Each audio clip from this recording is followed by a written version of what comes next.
Official মার্কেটে 15,000 টাকার price পয়েন্টটা একটা কম্পিটিশনের জায়গা, কারণ এই বাজেটে আসলে ডিসপ্লে, ব্যাটারি, ক্যামেরা সব কিছু একসাথে পাওয়া যায় না। বাট কোম্পানিগুলো তাদের সাধ্যমতো চেষ্টা করে দেওয়ার, বাট বেশিরভাগ সময় তারা ডিসপ্লে, ব্যাটারি এগুলোতেই ফোকাস করে। অনার এই জায়গায় ভিন্ন কিছু করার ট্রাই করেছে, মানে এই ফোনটাতে অনার ভরপুর এআই দিয়েছে। আমরা প্রায় 1 মাস ধরে এই ফোনটাকে ইউজ করতেছি, মানে আমাদের স্টুডিওর যে পোলাপেন আছে এই ফোনটাকে পুরো পায়রা ইউজ করতেছে, সবাই যে যার মতো 1 মাস ধরে ইউজ করতেছে। এবং এত কঠিনভাবে ইউজ করার পরে এই ফোনটা থেকে আমরা কি কি ভালো দিক এবং মন্দ দিক পেয়েছি সেটাই জানাবো আজকের ভিডিওতে। ওকে, তো প্রথমেই শুরু করতে চাই এটার বক্স কন্টেন্ট দিয়ে। বক্সের ভিতরে ফোনটার পাশাপাশি একটা সিম ইজেক্টর পিন, একটা সিলিকন কেস, 35 ভোল্টের একটা adapter, type A to C কেবল এবং একটা ইউজার ম্যানুয়াল দেওয়া আছে। আর এটার ব্যাক কাভারের যে কোয়ালিটি এটা অ্যাজ ইউজুয়াল ছিল, মানে রং উঠে যাওয়ার যে এই কাভারটা আছে না সেটা দেওয়া আছে। ফোনটার ডিজাইন বেশ সুন্দর, পিছনের দিকে প্লাস্টিক ইউজ করা হয়েছে এবং এটাতে হচ্ছে ম্যাট ফিনিশ দেওয়া আছে, যার ফলে হাতের যে ছাপ সেটা কিন্তু লাগে না। আমরা যে 1 মাস ধরে ইউজ করতেছি আমরা কিন্তু এটাতে কোনো ব্যাক কাভার ইউজ করি নাই, সবাই সবার মতো ব্যাক কাভার ছাড়া ইউজ করতেছে, এখন পর্যন্ত কোনো ধরনের স্ক্র্যাচ পড়েনি। মানে আপনি চাইলে এটাকে ব্যাক কাভার ছাড়াও ইউজ করতে পারবেন, তবে আমার পরামর্শ থাকবে ব্যাক কাভার লাগিয়ে ইউজ করার। এবং পিছনের দিকে যে ক্যামেরার বাম্পটা এটা হচ্ছে অনরের X সিরিজের যে সিগনেচার ডিজাইন সেটার মতোই রাখা হয়েছে। সেই সাথে দেখতে এখানে 4টা ক্যামেরা মনে হলো, এখানে কিন্তু একটা ক্যামেরার পার্টে আমরা একটু পরেই আসছি। ফোনটার ডান পাশে পাওয়ার বাটন, যার উপরে আছে ফিঙ্গারপ্রিন্ট স্ক্যানার এবং একটা ভলিউম রকার দেওয়া আছে। এবং এটার যে ফিঙ্গারপ্রিন্ট স্ক্যানার এটা বেশ রেসপন্সিভ ছিল, টাচ করার সাথে সাথে ফোনটা আনলক হয়, তবে ডিসপ্লেতে আলো আসতে একটু লেট হয়। সেই সাথে বাটনগুলো বেশ ক্লিকি ছিল। ফোনটার উপরের দিকে একটা সিম কার্ড স্লট আছে, যেটা হচ্ছে একটা শেয়ার স্লট, মানে আপনি চাইলে এই জায়গায় 2টা ন্যানো সিম ইউজ করতে পারেন, কোনো ডেডিকেটেড মেমোরি না। আর যদি আপনি চান তাহলে একটা ন্যানো সিমের সাথে একটা ডেডিকেটেড মেমোরি ইউজ করতে পারবেন।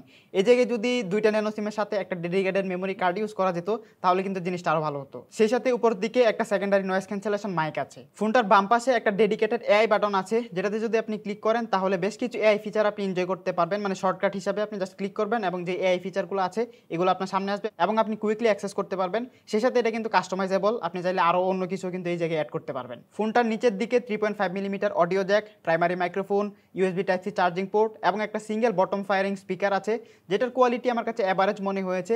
আপনি যদি 80% ভলিউমে রেখে আপনি কোনো ধরনের মিডিয়া কনজিউম করেন বা গান শোনেন তাহলে মোটামুটি ভালো এক্সপিরিয়েন্স পাবেন। তবে যদি আপনি এটার ভলিউম একদম হাই করে ফেলেন, মানে 100% দিয়ে ফেলেন, তাহলে সাউন্ডে কিছুটা ডিস্টরশন ফিল করবেন। এবং ফোনটার ডিসপ্লের উপর দিকে ছোট্ট একটা ক্যামেরা পাঞ্চল দেওয়া হয়েছে, যেটা বেশ ভালো, কারণ এখন পর্যন্ত মানে 2025 সালে আসার পরেও কিছু কিছু ফোন আছে এই বাজেটের যারা হচ্ছে ইউ শেপের ওয়াটারড্রপ নচ দিয়ে দিচ্ছে, এটা অনার করেনি। সেই সাথে এটার ডিসপ্লের যে বেজেল এটা একটু বড় মনে হয়েছে আমার কাছে, যদিও বাজেট বিবেচনাগুলো ঠিকই আছে, তবে নিচের দিকে যে চিন এরিয়াটা এটা আরো মোটা।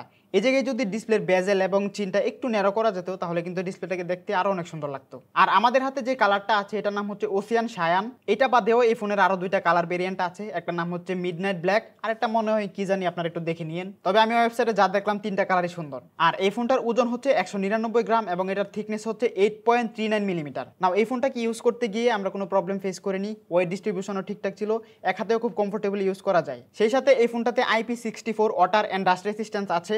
IP64টা আমার কাছে একটু কম মনে হয়েছে, কারণ এই বাজেটের অনেক ফোনেই দেখলাম যে IP68, 69 দিয়ে দিচ্ছে, সেই জায়গায় মনে হয়েছে একটু কম। তবে IP64 হওয়ার ফলে এই ফোনটাতে যদি হালকা ছিটাফোটা বা বৃষ্টির পানি পড়ে তাহলে কোনো প্রবলেম হবে না। একই সাথে এই ফোনটা কিন্তু ড্রপ রেসিস্ট্যান্স, মানে আপনি হচ্ছে 1.5 মিটার উপর থেকে ফোনগুলোকে এভাবে ফেলে দিতে পারবেন। ভাই আমার হচ্ছে ড্রপ রেসিস্ট্যান্স হলে কেন জানি ভালো লাগে, ফোন হচ্ছে হাত থেকে এমনি ফেলতে, আপনারাও কিন্তু এই ফোনটাকে 1.5 মিটার উপর থেকে এভাবে ফেলে দিতে পারবেন। সো ওভারঅল যদি আমি এই ফোনটার ডিজাইন নিয়ে বলি তাহলে পার্সোনালি আমার কাছে ফোনটার ডিজাইন অনেক ভালো লেগেছে। এবার আসি ডিসপ্লেতে। এই ফোনটাতে 6.61 ইঞ্চির 720p রেজুলেশনের একটা TFT LCD প্যানেল ইউজ করা হয়েছে, যেটাতে আবার 120 হার্জ রিফ্রেশ রেটও আছে। এই জায়গায় কোম্পানি 120 হার্জ ক্লেম করলেও আমাদের যে দীর্ঘ 1 মাসের এক্সপিরিয়েন্স সেখান থেকে কিন্তু আমরা এখন পর্যন্ত বেশিরভাগ সময় 90-তে লক পেয়েছি। মানে এটার যে রিফ্রেশ রেট সেটা কিন্তু নামেই মনে হচ্ছে যে 120 হার্জ, তবে বেশিরভাগ সময় আপনি 90-তেই পাবেন। 90 হার্জে লক থাকলেও এটার যে টাচ রেসপন্স এটা মোটামুটি স্মুথ ছিল। দীর্ঘ সময় ইউজ করলে যদিও আপনি বেশ কিছু অ্যাপ একসাথে যদি রান করেন ব্যাকগ্রাউন্ডে, ধরেন অনেকগুলো অ্যাপ একসাথে রান করছেন এবং ফোন ইউজ করছেন, তাহলে হয়তো বা অ্যাপ ওপেনিং ক্লোজিং এর ক্ষেত্রেও একটু ডিলে আপনারা পেতে পারেন। তবে সেম অ্যাপগুলোরই যদি আপনারা লাইট ভার্সন ইউজ করেন, লাইক ফেসবুকের হচ্ছে ফেসবুক লাইট, এই টাইপের যে লাইট ভার্সনগুলো আছে এগুলো যদি আপনারা ইউজ করেন এবং হচ্ছে এটার যে মাল্টিটাস্কিং করেন বা স্ক্রলিং করেন তাহলে প্রবলেম ফেস করবেন না। বাট আপনি যদি হেভি অ্যাপগুলো একসাথে ইউজ করেন, লাইক ফেসবুক, ইউটিউব, তারপরে গুগল, টিকটক, এই সবগুলো যদি আপনি একসাথে ব্যাকগ্রাউন্ডে রান করেন তাহলে হচ্ছে আপনি মাঝে মাঝে একটু ডিলে খেয়াল করবেন। আর এই ফোনটা দিয়ে ইউটিউবে ম্যাক্স 4K তে ভিডিও দেখা যায়, তবে আপনি যদি এটাতে 4K ভিডিও প্লে করেন তাহলে খুব একটা ভালো এক্সপিরিয়েন্স পাবেন না। ধরেন 4K ভিডিও আপনি প্লে করলেন, দেখবেন যে ভিডিও মাঝে মাঝে আটকে যাচ্ছে, স্মুথলি আপনি দেখতে পারবেন না। তবে আপনি যদি 1080-তে দেখেন তাহলে মোটামুটি ভালো এক্সপিরিয়েন্স পাবেন। তবে কাছ থেকে দেখলে কিছুটা পিক্সেলেশনের ঘাটতি পাবেন, যেহেতু এটা একটা 720p ডিসপ্লে। সেই সাথে আপনি যদি সাইড থেকে দেখেন তাহলে হচ্ছে কালার নেগেটিভিটিও একটু দেখতে পারবেন। এবার আসি পারফরমেন্সে। এই ফোনটাতে যে প্রসেসরটা ইউজ করা হয়েছে এটা হচ্ছে মিডিয়াটেক হেলিও G81 আলট্রা এবং এই ফোনটাতে 6GB র্যাম আছে আর ইন্টারনাল স্টোরেজ হচ্ছে 128GB এবং আপনি চাইলে কিন্তু এটাতে 6GB র্যাম বাড়িয়ে নিতে পারবেন, যেটা খুব একটা কাজের না। নাও বর্তমানে যা দেখছি এই বাজেটের ফোনগুলোতে বেশিরভাগই ইউনিএসওসি ইউজ করা হচ্ছে। আমরা ইউনিএসওসি ওলা একটা ফোন এবং এটা দুইটাকে একসাথে ইউজ করেছি। ইউনিএসওসি থেকে এটার পারফরমেন্স একটু বেটার ছিল, সেই সাথে এটাতে 6GB র্যাম থাকায় আপনারা অ্যাপ ওপেনিং, ক্লোজিং, মাল্টিটাস্কিং বা ডেইলি লাইফের যে কাজগুলো আছে এগুলো খুব ভালোভাবেই করতে পারবেন। এবং আমরা কিন্তু এই ফোনটা দিয়ে প্রায় সব কিছুই করেছি, মাল্টিটাস্কিংও বেশ ভালোভাবেই করেছি এবং দীর্ঘ সময় মাল্টিটাস্কিং করার পরেও এই ফোনটা কিন্তু খুব একটা গরম হচ্ছিল না। তবে গেমিংয়ের বেলায় হচ্ছে অন্য জিনিস, মানে এই ফোনটা দিয়ে আপনারা 2D টাইপের যে গেমগুলো আছে like subway surfer, candy crush এই টাইপের গেমগুলো খেলতে পারবেন। তবে যখনই আপনি পাবজি, ফ্রি ফায়ারে যাবেন তখন কিন্তু এই ফোনটা আপনাকে স্যাটিসফাই করতে পারবে না। আমরা এটা দিয়ে ফ্রি ফায়ার, পাবজি সবই খেলেছি। ফ্রি ফায়ার যদিও আমরা চালিয়ে নিতে পারছিলাম, তবে পাবজিতে আমরা ফ্রেম ড্রপও পেয়েছি এবং এটা মোটামুটি ল্যাকও দিচ্ছিল। ফ্রি ফায়ারেও আমরা ফ্রেম ড্রপ পেয়েছি, তবে ফ্রি ফায়ার চালিয়ে নেওয়া যায়। তবে একটা জিনিস এখানে মেনশন করে দেই, আপনি যদি একদম হেভি গেমার হয়ে থাকেন, মানে ফ্রি ফায়ার লাভার একদম হেভি, যেহেতু বলে দিচ্ছি ফ্রি ফায়ার মোটামুটি চালিয়ে নেওয়া যায়, তবে আপনি যদি হেভি গেমার হন তাহলে কিন্তু এই ফোনটা আপনাকে স্যাটিসফাই করতে পারবেন না। ঘন্টাখানেক গেম খেলার পরে দেখবেন আপনার মিজাজ একদম খিটখিটে হয়ে গেছে, মানে এই ফোনটা দিয়ে খুব ভালো গেমিং আপনি করতে পারবেন না। এবার হচ্ছে ক্যামেরার পালা।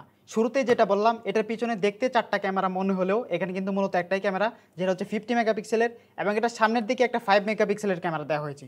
নাও এই জায়গায় 5 মেগাপিক্সেলটা আমার কাছে একটু কম মনে হয়েছে, কারণ এর থেকে কম বাজেটেও আমরা দেখছি আজকাল 8 মেগাপিক্সেলের ক্যামেরা দেওয়া হচ্ছে। সো এই জায়গায় যদি 5 মেগাপিক্সেলের জায়গায় 8 মেগাপিক্সেলের একটা সেন্সর দেওয়া হতো তাহলে জিনিসটা আরো ভালো হতো। নাও এই ফোনের রিয়ার ক্যামেরার যে ইমেজ কোয়ালিটি এটা মোটামুটি ডিসেন্ট ছিল। ছবি কিছুটা ওভার শার্প মনে হয়, হাইলাইটসটাকে খুব ভালোভাবে ব্যালেন্স করতে পারে না, কালার কিছুটা ফ্ল্যাট মনে হয়, তবে ছবিতে মোটামুটি ডিটেল থাকে। পোর্ট্রেটের বেলায়ও সেম, এজ ডিটেকশন খুব ভালোভাবে করতে পারে না, হাইলাইট ব্যালেন্সও নর্মাল মোডের মতোই খুব ভালোভাবে ব্যালেন্স করতে পারে না এবং হিউম্যান সাবজেক্টের যে কালার টোন এটাকে একটু স্মুথ করে ফেলে, সেই সাথে ছবিতে কন্ট্রাস্টের পরিমাণও আমরা খুব একটা পাইনি। সো ওভারঅল এই ফোনের রিয়ার ক্যামেরার ছবির কোয়ালিটি আমার কাছে এভারেজ মনে হয়েছে। আপনারা যদি ভালো লাইটে ছবি তুলতে পারেন তাহলে মোটামুটি চালিয়ে নেওয়ার মতো ছবি আপনারা তুলতে পারবেন। আর পিছনের ক্যামেরা দিয়ে ম্যাক্স 10 30 FPS এ ভিডিও রেকর্ড করা যাবে, যেখানে কোনো ধরনের স্টেবিলাইজেশন নেই এবং ভিডিও কোয়ালিটিও এভারেজ ছিল। আর সামনের ক্যামেরার ছবিতে ডিটেল কিছুটা কম মনে হয়, ছবিতে কিছুটা বিউটিফিকেশন এবং সফট টোন অ্যাড করে, তবে এই জায়গায় অনেকের কাছে আবার বিউটিফিকেশন এবং সফট টোনের জন্য ছবি ভালো লাগতে পারে। পোর্ট্রেটের বেলায় এজ ডিটেকশন মোটামুটি ভালো ছিল, মানে আমি বলবো সামনের ক্যামেরাটা হচ্ছে বেসিক ভিডিও কলিং এর জন্য ঠিকঠাক আছে। সো ওভারঅল যদি আমি এই ফোনের ক্যামেরার কোয়ালিটির কথা বলি তাহলে এটার যে ক্যামেরা সেটাকে আরো ইমপ্রুভ করা যেত, বাজেট বিবেচনা করলেও আরেকটু ইমপ্রুভ করা যেত। এবার আসি ব্যাটারিতে। এই ফোনটাতে 5300 mAh একটা ব্যাটারি দেওয়া হয়েছে, যেটাকে যদি আপনি একবার ফুল চার্জ করেন তাহলে হেভি ইউসেজেও 1 দিন প্লাস ব্যাটারি ব্যাকআপ পাবেন, আর যদি নর্মাল ইউজ করেন তাহলে 1.5 দিনের মতো ব্যাটারি ব্যাকআপ পাবেন। এবং চার্জ শেষ হয়ে গেলে কিন্তু আপনারা এটাকে খুব তাড়াতাড়ি চার্জও করতে পারবেন, কারণ এটার বক্সের ভিতরে 35 ওয়াটের একটা পাওয়ার অ্যাডাপ্টার দেওয়া আছে। সো ওভারঅল এটার ব্যাটারি ব্যাকআপ এবং চার্জিং নিয়ে আমার কোনো কমপ্লেন নেই। এছাড়া এই ফোনটাতে সব ধরনের সেন্সর আছে, কল কোয়ালিটি ঠিকঠাক ছিল এবং নেটওয়ার্ক নিয়েও আমরা কোনো ইস্যু ফেস করিনি। সো আপনি যদি 15,000 টাকা দিয়ে একটা ফোন কিনতে চান তাহলে আশা করি আমাদের ভিডিও থেকে একটা আইডিয়া পেয়ে গেছেন যে আসলে এই ফোনটা আপনার জন্য অর্থিত কিনা। 15,000 টাকা দিয়ে কিন্তু আপনি এর থেকে বেটার অপশনও পেতে পারেন, মার্কেটে একটু খুঁজে দেখেন। আর কিনবেন কি কিনবেন না এটা একান্তই আপনার ব্যক্তিগত ব্যাপার। সো আমাদের আজকের ভিডিওটি এ পর্যন্তই। আশা করি ভিডিওটি আপনাদের সবার কাছে ভালো লেগেছে।